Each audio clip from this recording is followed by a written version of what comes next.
إن أولياء الله لا خوف عليهم ولا هم يحزنون۔ خبردار اللہ کے ولی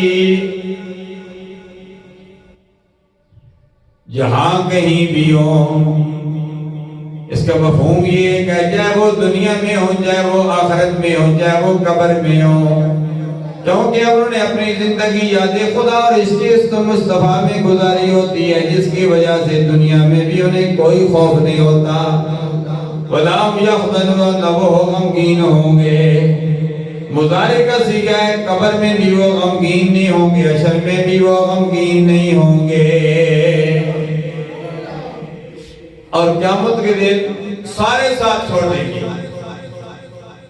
25واں پارہ ہے، اللہ کے ولی ساتھ نہیں چھوڑیں گے۔ اللہ الا یومئذ بعضهم لبعض عدو الا المتقین۔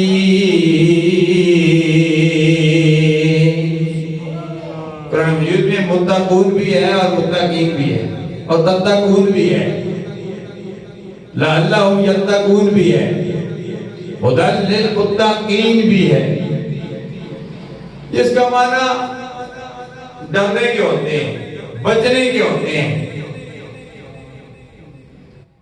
یعنی یہ لوگ گناہ سے بچتے ہیں، رب سے ڈرتے ہیں، اور رب سے ڈر کی وجہ سے یہ گناہ نہیں کرتے۔ بعض لوگ گناہوں پر گناہ کرتے ہیں، لیکن پھر جب سینے چاکانے چمن سے سینے چاکانے چمن کا ملاپ ہو جاتا ہے تو پھر دیر نہیں لگتی۔ حضرت بشر حافی رحمت اللہ تعالیٰ علیہ کو کون نہیں جانتا، جن کے کارخانے تھے شراب کے،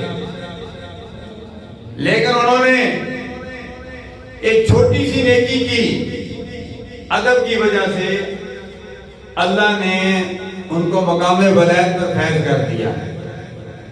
حضرت بشر حافی رحمت اللہ علیہ کارخانے جا رہے، جہاں شراب بنتا تھا، راستے میں کیا دیکھا کہ بسم اللہ کا ٹکڑا جس پر بسم اللہ الرحمن الرحیم لکھا ہوا ہے وہ زمین پر پڑا ہوا ہے۔ آپ نے اس کو اٹھایا، اس کو صاف کیا اور بلند مقام پر رکھ دیا۔ اس نے اس بسم اللہ سے مخاطب ہو کر کہا تیرا مقام یہ نہیں ہے، تیرا مقام بلند ہے، بسم اللہ الرحمن الرحیم۔ رات کو خواب آیا، حضرت بشر حافی علیہ الرحمت کی دل کی دنیا بدل گئی۔ آپ نے شراب خانے ختم کر